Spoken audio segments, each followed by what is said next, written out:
ప్రయత్నం మాత్రం మరోసారి పాకిస్తాన్ చేసింది ఋషి. చేస్తాం Srihari.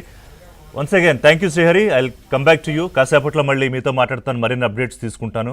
Once again a very good morning to ABN audience and ABN viewers. ఇప్పుడే జాయిన్ అవుతున్న ఎవరైతే లేస్తూ ఒక వార్త, but this is a very good news. ఎందుకంటే భారతదేశ ప్రజలు, తెలుగు ప్రజలు, ఎందుకంటే తెలుగు రాష్ట్రాలు కూడా ఈ పహల్గామ్ ఉగ్ర ఘటనకు బాధిత రాష్ట్రాలు. ఒకటి మధుసూదన్, నెల్లూరు వాసి. 2 చంద్రమౌళి, విశాఖవాసి. అంటే 28 మందిలో ప్రాణాలు కోల్పోయిన ఆ 2 కుటుంబాలు కూడా హర్షం వ్యక్తం చేస్తూ ఉన్నాయి. వాళ్ళు ఏమన్నారో కూడా కాసేపట్లో నేను చెప్పే ప్రయత్నం చేస్తాను. సో ఇప్పుడే చూస్తున్న మీకు ఒకసారి I just wanted to repeat what happened in the last night. 1:40 సుమారు 1:30 నుంచి 1:44 ప్రాంతంలో పహల్గామ్ ఉగ్రదాడికి భారత్ స్ట్రాంగ్ రిటాలియేట్ కౌంటర్ ఇచ్చింది. సరిగ్గా అర్ధరాత్రి 1:44 ఆపరేషన్ సింధూర్ పేరుతో పాకిస్తాన్లోని ఉగ్ర స్థావరాలపై భారత సైన్యం మెరుపు దాడులు చేపట్టింది. భారత ఆర్మీ, ఎయిర్ ఫోర్స్, నేవీ బలగాలు కలిసి సంయుక్తంగా ఈ దాడి నిర్వహించాయి. మిసైళ్లతో లక్ష్యాల మీద విరుచుకుపడ్డాం.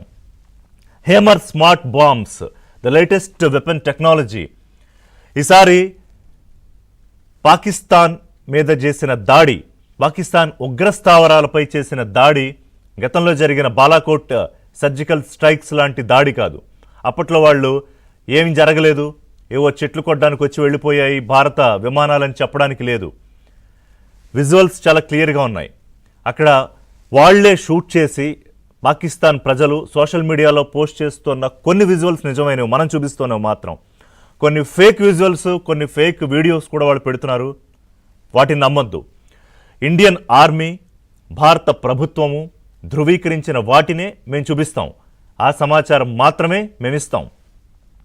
పాకిస్తాన్లో ఉగ్రస్థావరాలపై ముఖ్యంగా జైషే మహమ్మద్, లష్కర్ తయ్యబా, హిజ్బుల్ ముజాహిదీన్ లాంటి టాప్ లీడర్స్ పెంచి పోషించిన ఉగ్ర మూకలను లక్ష్యంగా చేసుకున్న జరిగిన దాడులు ఇవి. దానికి పాకిస్తాన్ ఏమంటుంది? మోసపూరిత శత్రువు పాకిస్తాన్ చేసిన దాడికి ప్రతీకార చర్య ఉంటుంది, సందర్భానుసారంగా ఉంటుంది. అసలు సందర్భం కూడా తెలుసా పాకిస్తాన్కి?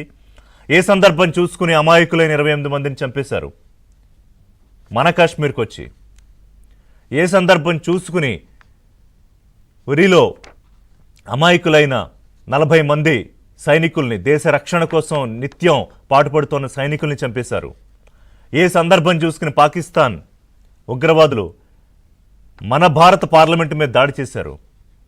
ఏ సందర్భం చూసుకుని లక్షలాది మంది ఇప్పటివరకు సైనికుల్ని, అమాయకులైన భారత ప్రజల్ని పొట్టన పెట్టుకున్నారు?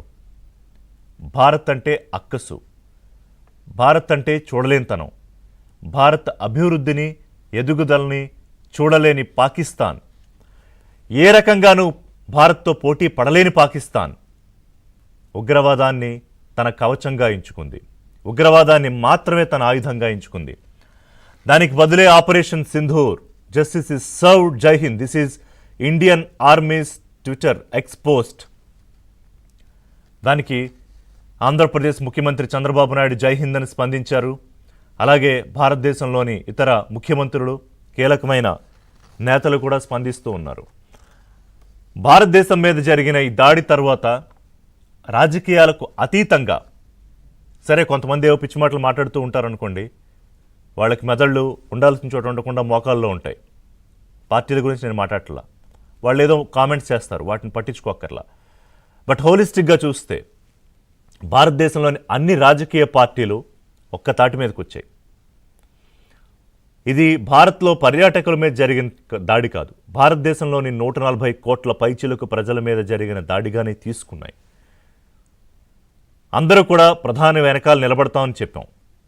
ప్రధాని ఆర్మీ దళాలకు చెప్పారు, త్రివిధ దళాధిపతులకు చెప్పారు, మీకు స్వేచ్ఛనిస్తున్నాం, ఏం చేస్తారో ఆలోచించి చెప్పండి అని. దానికి జరిగిన చర్య ఇవాళ మనం చూస్తున్నాం. ఉగ్రవాద శిబిరాలు లక్ష్యంగా చేసిన దాడులు.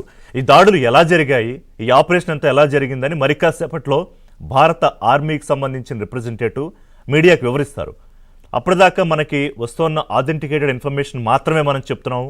మిస్ప్రోపగాండా, మిస్ ఇన్ఫర్మేషన్ చెప్పే ప్రయత్నం ఎట్టి పరిస్థితులను చేయట్లేదు. అలాంటి ప్రయత్నాలు చేస్తున్న వాళ్ళని కూడా మీరు ఎంటర్టైన్ చేయొద్దు. Because this is very sensitive. This is so sensitive.